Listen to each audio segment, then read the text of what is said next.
Berdoa selesai. Untuk sekretaris siapa di sini? Saya, Bu. Bagaimana kondisi kehadiran di dalam kelas? Satu tidak hadir, Bu. Itu kenapa? Izin, Bu, katanya ada acara keluarga, Bu. Oke, terima kasih untuk sekretaris. Dan sebelum mulai belajar pada hari ini, apakah kalian masih mengingat pembelajaran apa yang akan kita bahas pada pertemuan pada hari ini? Oke, silakan jadi kebijakan publik. Oke, betul sekali. Kita akan membahas mengenai beberapa konsep dasar dalam kebijakan publik. Sebelum memulai pembelajaran pada hari ini, apakah Anda semua bersemangat untuk mengikuti pembelajaran hari ini? Oke, bagus sekali. Langsung saja Ibu akan menjelaskan mengenai beberapa konsep dasar dari kebijakan publik. Yang pertama, definisi kebijakan publik. Ada yang tahu apa itu definisi dari kebijakan publik? Saya, Bu. Oke, silakan Devi. Jadi kan, Bu, definisi kebijakan publik itu merupakan suatu peraturan yang dibuat oleh otoritas kayak murid tadi. Oke, terima kasih, jawaban yang sangat bagus. Tepuk tangan. Ya, kebijakan publik adalah kebijakan yang dibuat oleh pemerintah dalam hal untuk memberikan publik adalah kebijakan yang dibuat oleh pemerintah ataupun lembaga otoritas dari yang berpihak dalam pemerintah untuk menyelenggarakan bagaimana kepentingan masyarakat itu dapat terlaksana dari aspek-aspek yang dipertimbangkan seperti aspek sosial, politik, kesehatan, pendidikan, dan lain sebagainya. Yang selanjutnya adalah ciri-ciri kebijakan publik. Ada yang tahu ciri-ciri dari kebijakan publik? Silakan lihat. Biasanya itu dibuat oleh pemerintah. Oke, bagus sekali. Ya benar. Ciri-ciri dari kebijakan publik ini pertama adalah dibuat oleh pemerintah. Yang kedua, kebijakan publik itu bukan keinginan dari mereka, tetapi mereka mempertimbangkan secara dinamika bagaimana sih kompleksitas dari permasalahan yang ada di dalam masyarakat sehingga kebijakan itu benar-benar dapat diagendakan menjadi sebuah kebijakan yang akan tertulis di dalam sebuah undang-undang ataupun sebuah surat tertulis yang resmi. Dan Anda sekalian dapat membukanya dalam Undang-Undang Nomor 12 Tahun 2011. Di situ terdapat hierarki peraturan perundang-undangan yang merupakan bagian dari keluaran kebijakan pemerintah. Dan ciri-ciri kebijakan publik ini juga harus bersandar kepada hukum. Jadi kebijakan publik ini harus menyesuaikan pada nilai dan norma yang ada di dalam masyarakat. Dan selanjutnya adalah tuntutan kebijakan. Nah, dalam sistem politik yang diharapkan yang terjadi adalah adanya input dan output. Nah, di dalam input inilah yang termasuk pada tuntutan kebijakan. Tuntutan kebijakan yang diberikan masyarakat ketika masyarakat sudah memahami bagaimana sebuah kebijakan itu tidak transparan atau tidak memberikan nilai keadilan bagi masyarakat, tentu dengan cara mengkritik tetapi menggunakan etika yang baik, tetapi tidak harus melakukan provokasi. Dan tuntutan ini menjadi menjadi refleksi bagi pemerintah agar memperhatikan bagaimana kondisi yang sesungguhnya yang terjadi di dalam masyarakat sehingga masyarakat dapat merasakan bagaimana sih keuntungan dari demokrasi yang telah kita alami. Yang selanjutnya adalah keputusan kebijakan. Nah, keputusan kebijakan ini adalah suatu proses dari sebuah perumusan masalah yang dilakukan oleh pemerintah, agenda hingga kepada pemilihan yang dipilih oleh pemerintah untuk memutuskan bagaimana permasalahan itu dapat diselesaikan dengan seperti yang kalian dengar. Pernah nggak mendengar keputusan presiden? Pernah, Bu. Ya, oke, bagus sekali. Selanjutnya adalah pernyataan kebijakan. Ya, seperti yang Ibu jelaskan bahwa dalam pernyataan kebijakan ini, siapa yang tahu? Pernyataan kebijakan itu bisa terlihat dari mana sih? Ada yang tahu?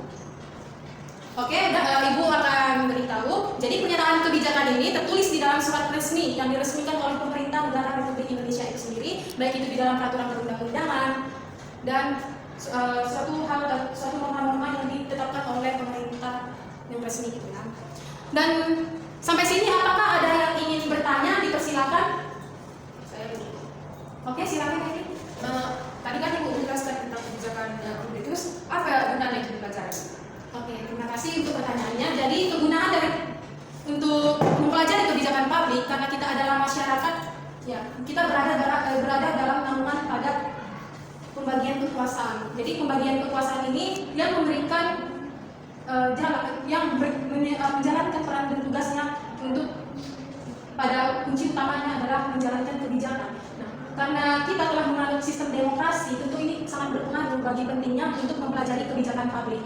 Maka dari itu penyuguhan dari kebijakan mempelajari kebijakan publik dalam ranah akademis dihimbau pada masyarakat itu harus diperkuat seperti itu, Saudara Devi. Terima kasih Bu. Ya. Oke, yang selanjutnya apakah ada yang ingin bertanya? Lagi Bu. Nggak ada Bu. Oh, tidak ada ya. Oke, langsung saja saya lanjut. Di sini ada keluaran kebijakan. Nah, keluaran kebijakan ini bisa kalian akses ya dari situs internet seperti ya, atau dari situs web lainnya gitu ya. Secara luasa kalian membuka bagaimana sih keluaran kebijakan itu yang terupdate gitu, bahkan yang memang benar kebijakan itu masih bersifat yang bersifat lama tapi masih berlaku hingga saat ini gitu. Dan selanjutnya adalah hasil akhir kebijakan. Menurut Wahab, hasil akhir kebijakan ini adalah akibat-akibat dari masalah yang ada di dalam masyarakat yang harus diselesaikan melalui solusi yang diberikan oleh pemerintah dalam sebuah kebijakan. Jadi permasalahan yang bersifat kompleks ini mereka tentu melakukan yang namanya kolektif ya, untuk memilah masalah mana yang tepat untuk diselesaikan, dan tentunya untuk menyelesaikan persoalan yang terjadi di dalam masyarakat ini, maka pemerintah sendiri harus pemerintah itu sendiri harus bergerak langsung kepada masyarakat, bergerak dalam lapangan, melihat bagaimana situasi yang terjadi di dalam masyarakat, dan kerjasama antara majelis pemerintah itu harus diperkuat dengan bagaimana ya prinsip dari check and balances itu sendiri, yang harus jujur dan bertanggung jawab dalam menyelesaikan peran dan tanggung jawabnya sebagai pemerintah untuk memberikan kebijakan yang apa? Kebijakan yang apa nih? Yang sesuai dengan kebutuhan masyarakat Bu. Oke, bagus sekali. Nah, sampai di sini apakah ada yang ingin bertanya? Nggak Bu. Tidak, Bu. Oke. Langsung saja sebagai penutup, ya. Ibu, apakah ketua kelas siapa ya ketua kelasnya? Saya Bu. Oke. Ketua kelas apakah sudah dibagi dalam 3 kelompok? Sudah Bu. Oke, bagus. Jadi yang perwakilan dari kelompok 1, 2, dan 3 dipersilakan untuk maju dan mengambil kertas yang ibu telah siapkan.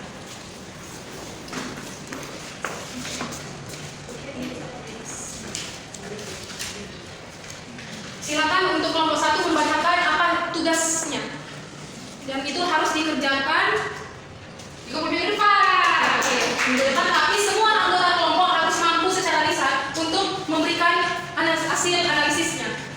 Oke, kelompok 1 baca dengan kuat. Berikan uraian analisis kelompok mengenai proses penyusunan dan pengesahan Undang-Undang Minyak dan Gas di DPR Republik Indonesia dan apa dampak dari kebijakan tersebut terhadap sektor energi dan perekonomian Indonesia dalam jangka panjang. Oke, terima kasih. Kepada kelompok 2 silakan. Berikan uraian analisis kelompok mengenai bagaimana proses pembuatan kebijakan dalam penyusunan Omnibus Law Cipta Kerja mempengaruhi transparansi partisipasi publik serta apa dampak jangka panjangnya terhadap legitimasi kebijakan di mata masyarakat.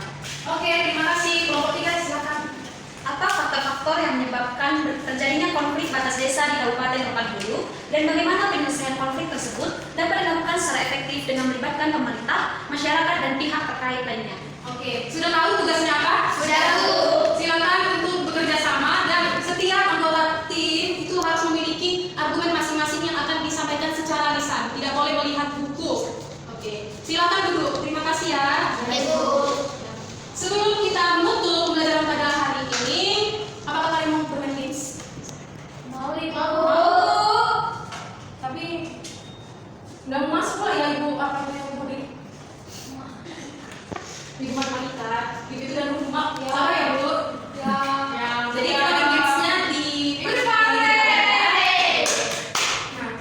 Nah, sepesan ibu pada untuk menutup pembelajaran hari ini, anda sekalian harus membaca bukunya, mempersiapkan diri dan mempersiapkan bekal pengetahuan bagaimana nanti menghadap ketika ibu menilai kisi-kisi kalian dapat menjawab dengan baik, atau dalam hal lainnya kalian harus ya, dalam mata pelajaran lainnya seperti itu, bukan hanya mata pelajaran itu saja, kalian harus membaca buku ataupun mengakses berbagai media informasi untuk meningkatkan kualitas pengetahuan, kualitas cara berpikir kalian. Yang ibu harapkan adalah kalian semua itu harus memiliki kemampuan untuk berpikir secara kritis dan analitis. Oke, terima kasih. Sebaiknya kita berdoa terlebih dahulu. Untuk sekretaris dapat memimpin doa. Baiklah, untuk menutup pembelajaran kita pada siang hari ini, ada baiknya kita berdoa. Kita berdoa menurut agama kita masing-masing. Berdoa selesai. Oke, terima kasih. Sampai jumpa di pertemuan selanjutnya. Ingat ya tugas-tugasnya. Iya, Bu.